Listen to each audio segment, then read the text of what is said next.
तो अभी इस चैप्टर में कौन कौन एब्सेंट रहने वाले हैं?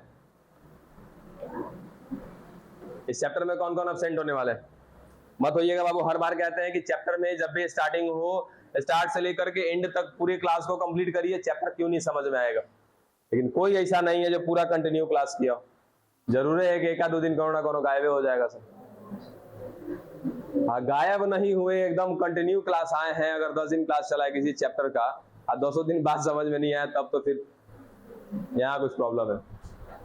ठीक है, चलिए आइए। चैप्टर का नाम क्या है हमारा? मानव स्वास्थ्य एवं रोग। इत्मीनान से लिख लेना बाबू। देखो पहले समझो जरा, मानव स्वास्थ्य का मतलब क्या होता है? मानव यानी कि मनुष्य, स्वास्थ्य का मतलब,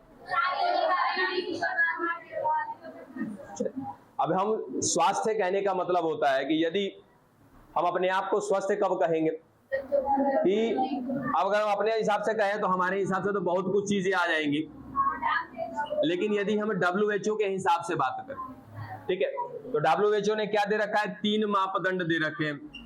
उन्होंने कहा है कि भाई जो व्यक्ति शारीरिक रूप से स्वस्थ हो, मानसिक रूप से स्वस्थ हो और व्यवहारिक रूप से क्या हो? स्वस्थ हो। यानी कि कोई व्यक्ति यदि इन 3 मापदंडों का पालन करता है, वो अपने शरीर से बहुत मजबूत है, ठीक है, शरीर के साथ साथ अपने मस्तिष्क यानी कि दिमाग से मजबूत है, और उसके साथ साथ अपने व्यवहार से भी क्या है?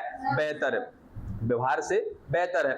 अब शारीरिक का मतलब कि यदि कोई कार्य शरीर से करना है तो उसमें वो अपनी दक्षता दिखाता है। दक्षता मतलब कि वो उस कार्य को कर पाता है, तो कहेंगे कि भैया वो व्यक्ति क्या है? शारीरिक रूप से स्वस्थ है। अब पता चले कि घरे कहा गया कि बच्चा 40 किलो गेहूं ले जाके पहुंचाओ मिल में, तो बच्चों की हालत खराब, तो क्या है? शारीरिक रूप से स्वस्थ नहीं है। यानी कि कोई कार्य यदि हमको शरीर से करना है और हम कर पा रहे हैं उस काम को, तब कहेंगे कि हम क्या है? शारीरिक रूप से स्वस्थ है।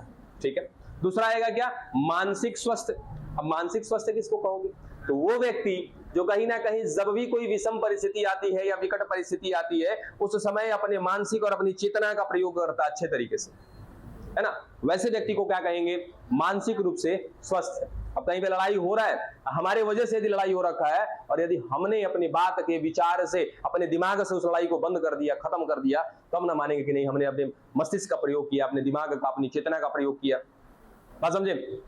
या कोई भी परिस्थिति, सपोज कोई एक्सीडेंट हो गया, मेरे घर का ही एक्सीडेंट है, अब मैं एकदम हल्ला मचा के रखा हूं, तो ऐसे स्थिति में नहीं कहेंगे कि हम मानसिक रूप से स्वस्थ है।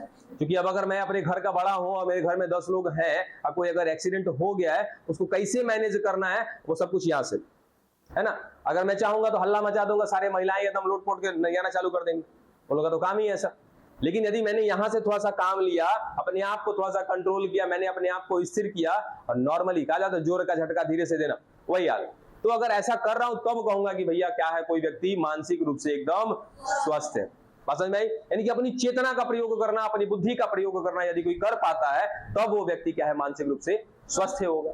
फिर आया व्यवहारिक स्वस्थता, यानी कि कोई व्यक्ति यदि व्यवहार उसका बढ़िया है, तब कहेंगे कि वो व्यक्ति क्या है? व्यवहारिक रूप से स्वस्थ है। यानी कि आसपास यदि हम रहते हैं, अपने आस पड़ोस में हमारा व्यवहार बहुत अच्छा बना हुआ है ना? साथ ही साथ हम सामाजिक हैं, यानी कि 10 लोगों के साथ उठना बैठना यूं ही नहीं, कोई भी काम आता है, कोई भी परिस्थिति आती है, कोई भी समस्या आती है, 10 लोगों के साथ बैठते हैं, उस समस्या का हल निकालते हैं, हम सामाजिक हैं, तब जाके कहेंगे क्या? कि कहीं ना कहीं हमारा व्यवहार भी क्या है? अच्छा है। और यदि 3 मापदंडों का कोई व्यक्ति पालन करता है, इन तीनों का, तब वो व्यक्ति क्या माना जाएगा?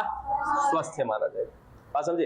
हाँ, इसमें अगर हम लोग बात करेंगे तो एक और चीज आता है, आर्थिक, है ना? पैसा, यानी कि आर्थिक रूप से क्या होना पड़ता है? स्वस्थ होना पड़ता है, तब जाकर के इन तीनों का पालन हो पाता है। तो असल मुद्दा क्या है? आर्थिक स्वस्थता।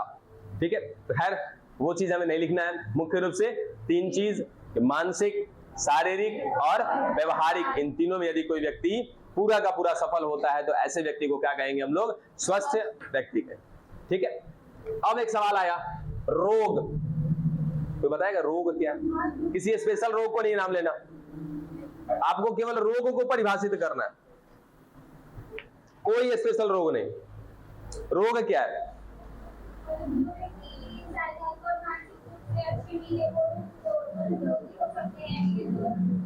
मैं बार बार कहता हूं, सकता है, शक्ति है में तो कोई बात ही नहीं करना, कंफर्मेशन में बात करो एकदम। जो है मुझे भी पता है, जो है तो है, वो ठीक है। अच्छा मान लो कि अब हमारे घर में या फिर कोई भी आसपास में कोई व्यक्ति हमेशा लड़ाई झगड़ा कर रहा है उसको रोगी कहेंगे? कह सकते हैं, ठीक है। लेकिन रोग को परिभाषित करना क्या उचित रहेगा इस बात को लेकर के? सोचो थोड़ा सा। रोग मतलब हमारे मायने में क्या होता है? कोई रोग होना, ठीक है। हाँ, अगर इन तीन मामले में कोई व्यक्ति शारीरिक रूप से सही नहीं है, मानसिक रूप से सही नहीं है, व्यवहारिक रूप से सही नहीं है, कह सकते हैं कि वो व्यक्ति क्या है? रोगी है। लेकिन क्या रोग को परिभाषित करना उचित रहेगा? रोग का मतलब क्या? एड्स हो जाना, कैंसर हो जाना, इन सबको यदि रोग कहेंगे तो ज्यादा अच्छा लगेगा, ठीक है। अब इस वर्ड में कहीं ना कहीं इस रोग शब्द को जरा परिभाषित करने का प्रयास करो, या सोचो कि कैसे क्या कहोगे कि रोग है, बताइए। जब हमारी कोशिका तंत्रिका प्रभावित हो जाता है, जिससे हमारे नमस्कार करने में सक्षम नहीं हो पाते हैं। ये चलेगा कि हमारे शरीर में क्या मिलता है भाई? अगर हम एक इनिशियल स्टेज से बात करें तो कोशिकाएं हैं। कोशिकाएं का समूह क्या कहलाती है? ऊतक। ऊतक से कहीं ना कहीं किसका निर्माण होता है? अंग का। अंग के समूह से किसका निर्माण होता है? अंग तंत्र का। ऐसे बहुत सारे अंग तंत्र को व्यवस्थित करके क्या बनाया गया है? हमारा पूरा संपूर्ण शरीर बना, ठीक है। तो या तो आप किसी स्तर से बात करो, या तो कोशिका के स्तर से, या ऊतक के स्तर से, अंग के स्तर से, अंग तंत्र के स्तर से, या पूरे शरीर के स्तर पर बात करो, तो सबका अपना एक निश्चित कार्य है ना। हाथ का कार्य एक निश्चित, अब ऐसा तो नहीं है कि मुंह धोना है तो पैरों लगा लेते क्या मुंह धोने में? हाथ का ही प्रयोग करते हैं ना। यानी कि हमारे शरीर में मिलने वाली प्रत्येक कोशिका, प्रत्येक ऊतक, प्रत्येक अंग तंत्र और साथ ही साथ पूरा हमारा शरीर, सबका कार्य क्या है? सुनिश्चित है। यदि किसी कारणवश या तो कोशिका या ऊतक या अंग तंत्र या पूरा शरीर क्या होता है? हमारा प्रभावित होता है, तो वो अपने कार्य दक्षता को पूरा नहीं कर पाएगा, वो अपने कार्य को सुनिश्चित समय में नहीं कर पाएगा या सुनिश्चित तरीके से नहीं कर पाएगा।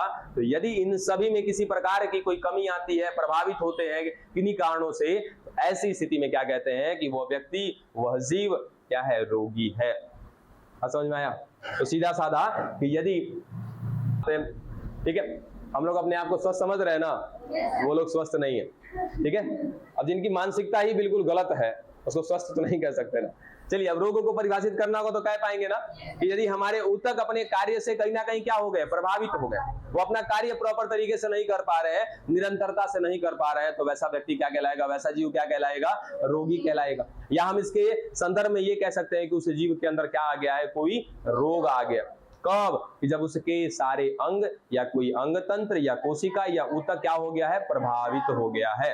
अब प्रभावित हो जाएगा तो जाहिर सी बात है कि वो अपना कार्य नहीं कर पाएगा। ये पंखा चल रहा है, ठीक है, अपने प्रॉपर स्पीड से चल रहा है, अगर इसका एक भी पार्ट क्या हुआ? प्रभावित हुआ, क्या ये इतनी स्पीड से चल पाएगा? नहीं। तब ये क्या, इस स्थिति में कह सकते हैं ना कि इसके अंदर किसी प्रकार का कोई रोग आ गया। फिर बात करेंगे कि कौन सा रोग आया है, किस प्रकार का रोग आया, वो एक अलग का मुद्दा होगा। लेकिन फिलहाल कह सकते हैं कि इसके अंदर क्या हो चुका है? कोई ना कोई रोग उत्पन्न हो चुका। चलिए, क्या हम इस चैप्टर के टॉपिक से क्लियर हो गए कि क्या हो रहा है इस चैप्टर में? तो मानव स्वास्थ्य के बारे में देखेंगे। अब पहला चीज तो पहले से क्लियर है कि स्वस्थ व्यक्ति किसको कहेंगे, ठीक है। तो मानव स्वास्थ्य के साथ साथ हम देखेंगे क्या? मानव रोग, यानी कि मानव में यदि कोई व्यक्ति स्वस्थ नहीं हुआ तो उसके अंदर क्या हो जाएगा? रोग हो जाएगा। अब बहुत तरीके के रोग होंगे, पढ़ेंगे उन सबको, ठीक है। चलिए, अब आपके एनसीईआरटी के मुताबिक ना बताया गया 2 प्रकार के रोग। ऐसा रोग बताया गया जो संक्रमित होता है, यानी कि एक से दूसरे में फैलता है, और दूसरा असंक्रमित जो नहीं फैलता, ठीक है, यानी कि इन्फेक्टेड और नॉन इन्फेक्टेड। चलो, लेकिन यदि हम लोग कहें अपने हिसाब से तो इतना दिन से पढ़ते आ रहे, आपके हिसाब से भी कितना होना चाहिए? 2 ही होना चाहिए। कौन कौन सा? संक्रमित या दूसरा? अगर मैं कहूं कि मेरा हिसाब अलग है तब हमारा अलग हो सकता है, क्योंकि आपका अलग नहीं होगा, आप हमारे साथ ही पढ़ के आ रहे हो ना, है?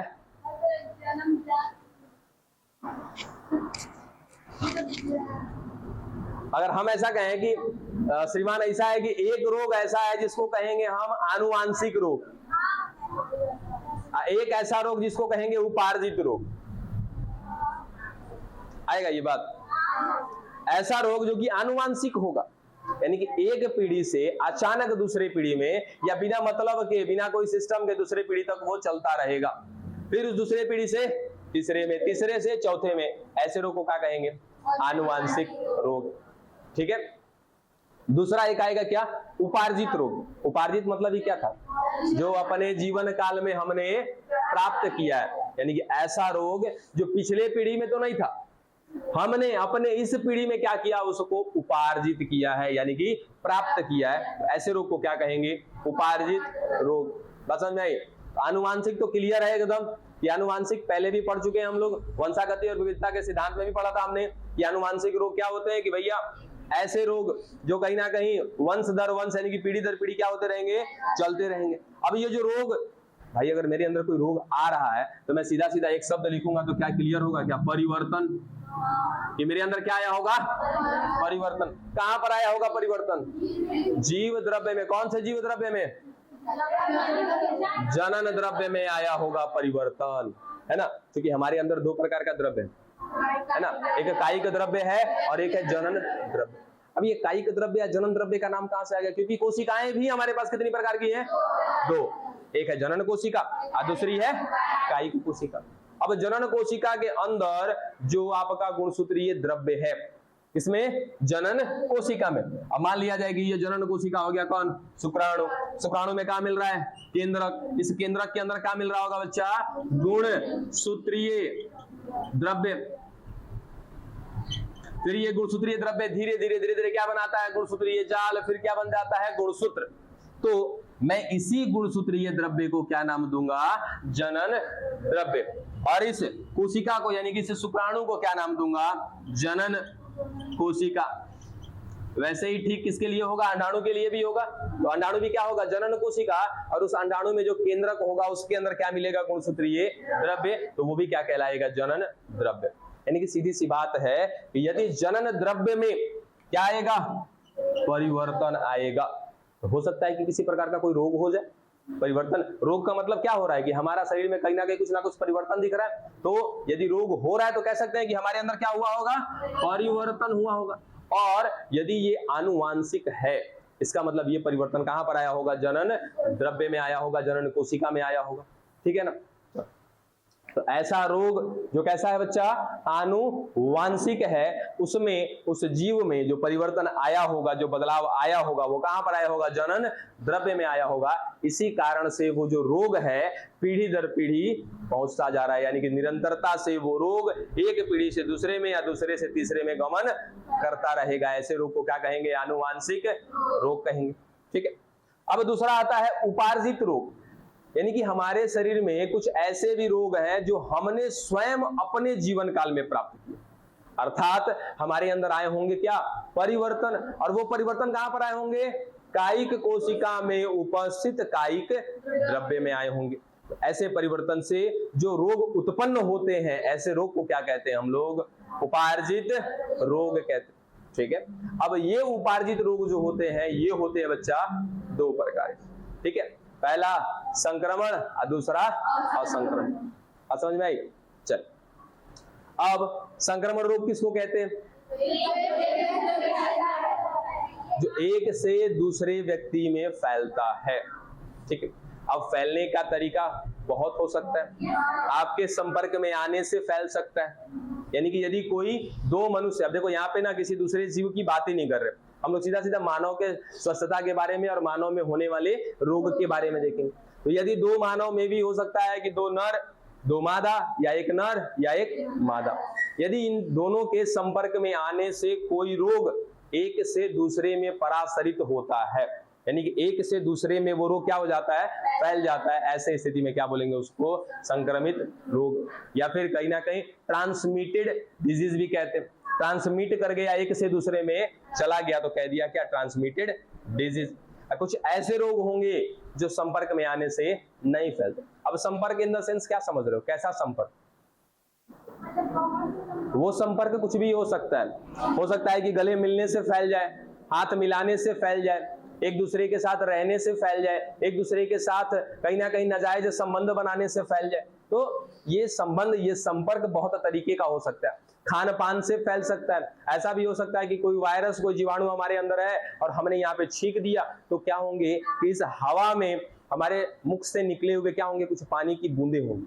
ठीक है। उन बूंदों में क्या होंगे, उसको ड्रॉपलेट्स कहते हैं। तो उन पानी की बूंदों में क्या होंगी, तो मेरे अंदर उपस्थित वो जीवाणु या फिर वो विषाणु होगा। फिर जैसे ही आप उसको इनहेल करोगे, यानी कि जैसे ही सांस लोगे तो वो ड्रॉपलेट्स आपके अंदर चले जाएंगे और उस ड्रॉपलेट्स में क्या थे, या तो जीवाणु या विषाणु, इस माध्यम से भी आप क्या हो जाओगे, संक्रमित हो जाओगे।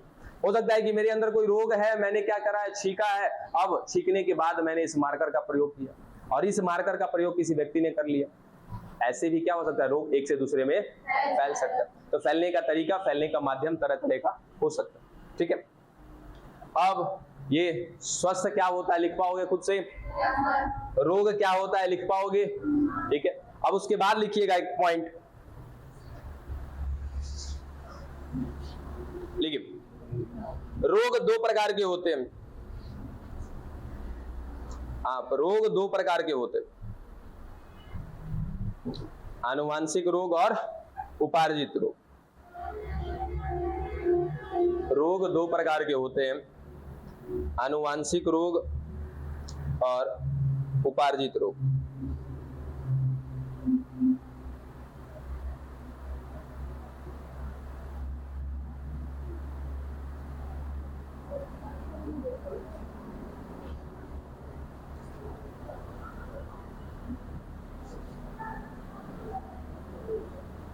हो गया। अब आनुवांशिक रोग के बारे में खुद से लिख पाओगे, कोई दिक्कत नहीं है। ठीक है, ऐसा रोग जिसमें किसी व्यक्ति के अंदर, किसी जीव के अंदर, अब जीव का तो बातें नहीं करें, सीधा सीधा मानव की बात करेंगे। यदि किसी व्यक्ति के अंदर परिवर्तन आता है और वह परिवर्तन जनन कोशिका में उपस्थित जनन द्रव्य में आता है, इस प्रकार जो रोग उत्पन्न होगा उसे क्या कहेंगे, आनुवांशिक रोग। और उसके लास्ट में एक नोट लिख दीजिएगा, इस प्रकार उत्पन्न जो रोग होता है पीढ़ी दर पीढ़ी निरंतर चलता रहता है। ठीक है, अब देखो सोच के कभी देखो कि आनुवांशिक रोग क्या सर खत्म हो सकता है, क्या आनुवांशिक रोग खत्म हो सकता है? अगर मेरे अंदर किसी प्रकार का कोई आनुवांशिक रोग है, जैसे कलर ब्लाइंडनेस, क्या है कलर ब्लाइंडनेस। अब कलर ब्लाइंडनेस पता होना चाहिए बच्चा, एक प्रकार का क्या आनुवांशिक रोग है ना। अब अगर आप लोको पायलट का एग्जाम दोगे, लोको पायलट यानी कि ट्रेन के ड्राइवर का यदि आप एग्जामिनेशन को क्लियर करते हो तो उसके बाद क्या होता है, कलर विजन टेस्ट होता है। ठीक है, इसको सीवीटी भी बोलते हैं, कलर विजन सीवीटी। ठीक है, कलर विजन टेस्ट, यानी कि आप ना, अगर आपको कलर ब्लाइंडनेस होगा तो आप दो को कलर नहीं पहचान पाओगे, रेड और ग्रीन, है ना, यानी कि लाल और हरे में आप अंतर नहीं क्लियर कर पाओगे। नजदीक से क्लियर हो जाएगा आपको, लेकिन जब आप ट्रेन चला रहे हो और सिग्नल तो काफी दूर होता है ना, उसको देख के अनुमान लगाना पड़ता है कि अभी रेड है तो मुझे क्या करना, अगले सिग्नल पे गाड़ी को रोक देना, ग्रीन है तो लेकर के पार हो जाना। आप उसी चीज में क्लियर नहीं कर पाओगे तो आप वहां से क्या हो जाओगे, छट करके हटा दिए जाओगे। ठीक है, तो ये जो रोग होता है कलर ब्लाइंडनेस, ये कहीं ना कहीं क्या होता है, वंशागत होते हैं, वंशागत दिखाते हैं। यानी कि अगर मुझ में है, इसका मतलब मेरे पीछे मेरे कौन है, पिताजी, तो पिताजी में भी होगा, या हो सकता है कि माताजी से मेरे अंदर आया हो या तो पिताजी से आया होगा, दोनों में से किसी एक से तो आया होगा मेरे अंदर। ठीक है, हो सकता है कि मेरे ही खानदान में ऐसा हो या फिर मेरे माताजी के खानदान यानी कि नाना नानी की पीढ़ी से चलता आ रहा हो। ठीक, अब सवाल आया कि क्या ये वंशागत रोग जो है, ये जो आनुवांशिक रोग है, क्या कभी मेरे अंदर से खत्म होगा? क्या इसका कोई इलाज है? इलाज तो नहीं, ठीक है, नहीं कम भी नहीं कर सकते। हाँ, अगर आओगे आगे चल करके एक आपका सेक्टर आएगा जैव प्रौद्योगिकी, बायोटेक्नोलॉजी। अब बायोटेक्नोलॉजी जो है ना बच्चा, ये बहुत ही ज्यादा एक ब्रॉड लेवल का टेक्निक है और हमारे इंडिया में अपना खुद का बायोटेक्नोलॉजी वर्ल्ड है, जिसको बायोटेक भारत के नाम से जाना जाता है। कई बार शायद आप लोगों को बताया भी है इस बात को कि बायोटेक भारत हमारे इंडिया की कंपनी है और इसी ने कहीं ना कहीं क्या बनाया था, कोविशील्ड, कोविड-19 यानी कि कोरोना वायरस का टीका बनाया था हमारे भारत ने। ठीक है, और हमारे भारत की जो संस्था है बायोटेक की, उसका नाम क्या है, बायोटेक भारत। ठीक है, अब ये बायोटेक में किया क्या जाता है, जैव प्रौद्योगिकी में करते क्या है, बायोटेक्नोलॉजी में करते क्या है, तो सबसे पहला बिंदु याद रखना कि इसमें ना बहुत माइक्रो लेवल पर काम होता है, यानी कि बहुत ही सूक्ष्म कोशिकाओं पर काम होता है। सूक्ष्म कोशिकाओं पर कार्य किया जाता है और कार्य करने के बाद आप जैसा चाहोगे, जो चाहोगे प्राप्त कर सकते हो, इसके अंतर्गत बायोटेक्नोलॉजी के अंतर्गत। अब सोचो कि एक रोग है शुगर, समझते हो, शुगर जिसको आप लोकल भाषा में चिनियावा रोग भी कह देते हो, और शुगर को डायबिटीज भी कहा जाता है, मधुमेह रोग भी कहा जाता है, बहुत सारे नाम है इसके। ऐसी स्थिति में होता क्या, तो हमारे शरीर में कहीं ना कहीं इंसुलिन बनता है। ठीक है, अब ये इंसुलिन क्या करता है, तो हमारे शरीर में क्या बनता है, उसके इंसुलिन तो बन ही रहा है, ठीक है, हमारे शरीर में बच्चा चीनी भी बनता है। ठीक है, इंसुलिन तो बन ही रहा है हमारे शरीर में। इंसुलिन के साथ साथ क्या बनता है? चीनी। अब चीनी क्या सर खाने वाला चीनी? नहीं, चीनी कहने का मतलब शुगर। अब पिछड़ा गौरा उधर बौरा गए हैं, हिंदी में तो वही ना होगा, चीनी ना होगा, बौराया नहीं है बाबू, ठीक ना। अब देखो मीठा सा स्वाद जो वहां पर होगा तो क्या कहेंगे उसको? शुगर कहेंगे या चीनी कहेंगे। अब जैसे आप आलू खाते हो ना, आलू में शुगर की मात्रा है, ठीक है। आलू किससे बना है? कार्बोहाइड्रेट से बना है, और उस कार्बोहाइड्रेट को खुद हम कह सकते हैं कि एक प्रकार के क्या हो, शुगर है। अब सर मीठा नहीं लगता? मीठा लगता है, बहुत थोड़ा सा मीठा लगता है, एकदम चीनी जैसा मीठा नहीं लगेगा। यदि आप आलू को एकदम आराम से खाने का प्रयास करोगे तो हल्का हल्का मीठा सा स्वाद आएगा। आलू के बाद जैसे आप रोटी खा लो, है ना, रोटी को आप सादा रोटी ले लो, ठीक है, और उसके बाद चिबाते रहो, अंत में जाते जाते हल्का हल्का मीठा सा स्वाद आने लगेगा। यानी कि जहां तक आप ना क्या ले रहे हो? कार्बोहाइड्रेट ले रहे हो, तो कार्बोहाइड्रेट में क्या मिलता है? शुगर मिलता है, चीनी मिलता है। इसके अलावे मिठाई मिल जाए घर पे तो गड़िए देंगे, उगा जाओ तो डायरेक्ट चीनी जा रहा है ना। ये तो धीरे धीरे जाके जमा होगा हम लोग के अंदर, कार्बोहाइड्रेट जाकर के धीरे धीरे जमा होगा, वो धीरे धीरे चीनी की मात्रा बनाएगा, और तब तक क्या करते हैं? एक ही बार में लेके हरिया लेते हैं 2-4 गो, तब तो उगा जाएगा, चीनी के रूप में जा रहा है ना अंदर, ठीक। अब हमारे अंदर जो चीनी की मात्रा जा रही है वो कहीं ना कहीं आगे चल के किस रूप में आएगी? तरल के रूप में आएगी, ठीक है। और इसका क्या करना पड़ता है? पाचन करना पड़ता है। हम शरीर में जो चीज भी डाल देते हैं उसका पाचन किया जाता है, पाचन करने के साथ साथ अवशोषण किया जाता है। देखो पाचन के बाद ही क्या होता है? अवशोषण होता है। यदि आपकी आंतें खराब होंगी इन द सेंस कि ऐसा नहीं कि आप ढंगलाते मिंगलाते रहोगे, नहीं, आपकी यदि आंतें काम नहीं कर रही, आंतों में क्या होता है? अवशोषण होता है, ठीक है। जो भी पचाना था आपके पेट में पचा दिया गया, पचाने के बाद जो लुगदी बनी है, जो पेस्ट बना है, वो गया आंत में क्या होता है? उसका अवशोषण होता है। यानी कि उसमें हमने क्या खाया? दाल चावल जो खाना था सब खा लिया एक साथ में, अंदर गया, सब का एकदम मिक्सर की तरह पेस्ट बन गया अंदर, ठीक है। अब उसमें कार्बोहाइड्रेट है, प्रोटीन है, मिनरल्स है, ठीक है, सब कुछ है। उसमें से क्या करना? उन सबको अवशोषित करना है। अवशोषित करके कहाँ भेजना है? हमारे रक्त में भेजना है। काहे? क्योंकि रक्त ही क्या करेगा? पूरे शरीर में उसको फैलाएगा, पहुंचा देगा। अब हम खा बहुत रहे हैं, शरीर में कुछ नहीं लग रहा है, इसका मतलब पाचन तो हो रहा है हमारे अंदर, क्या नहीं हो रहा है? अवशोषण नहीं हो रहा है, ठीक है। तो ये भी क्या हो जाएगा? एक प्रकार से रोग हो जाएगा। चलिए, तो पाचन हो रहा है, चलो ठीक है। अब इसे शुगर को, इस चीनी को पचाने के लिए कौन जिम्मेदार है बच्चा? इंसुलिन जिम्मेदार है। और ये इंसुलिन हमारे अंदर स्वयं बन रहा होता है, ठीक है। तो रेगुलर इंसुलिन हमारे अंदर बन रहा है। रेगुलर इंसुलिन क्या कर रहा है? अपनी मात्रा खर्च कर रहा है, और किसका पाचन कर दे रहा है? शुगर का, ठीक है। यदि हमने कहा सीधा समझने के लिए बस एग्जांपल के तौर पे कि 5 बूंद क्या बना है? शुगर बना है, और इस 5 बूंद इंसुलिन ने आया यहाँ पर, इसको पचा के काम क्या कर दिया? खत्म, 0/0। यानी कि शुगर की मात्रा हो गई हमारी मेंटेन हो गई, लेवल में आ गई शुगर की मात्रा। अब यदि हमारे इंसुलिन में आ गई क्या? कमी। अब दिन भर में जो 5 बूंद बनता था, अब बन रहा है 2 बूंद, फिर भी जाएगा, काम करेगा बेचारा। 5 बूंद इधर चीनी बना, इधर 2 बूंद इंसुलिन बना, पचाएगा, कितना चीनी बच जाएगा? यानी कि एक दिन में हमारे अंदर 3 बूंद चीनी बच जा रहा है, ठीक है। फिर अगले दिन 6 बूंद, फिर अगले दिन 9 बूंद, चीनी की मात्रा हमारे अंदर क्या बढ़ती जाएगी? बढ़ती चली जाएगी। अच्छा, इंसुलिन में कमी आ रही है ना, तो दिन प्रतिदिन इसमें क्या आती जाएगी? कमी आती जाएगी। आई दिन प्रतिदिन ये क्या हो जाता जाएगा? बढ़ता जाएगा। एक समय ऐसा आएगा कि हमारे शरीर से जो तरल बाहर आएगा, यानी कि जब मूत्र बाहर आएगा, उस मूत्र में किसकी मात्रा आने लगेगी? चीनी की मात्रा आने लगेगी। उसके साथ साथ अब मूत्र में चीनी की मात्रा आने से कोई हमें प्रभाव नहीं पड़ेगा। हाँ, दिक्कत क्या होगी कि यदि कोई व्यक्ति, कोई नर या मादा जहां पर मूत्र का त्याग करेगा, वहां पर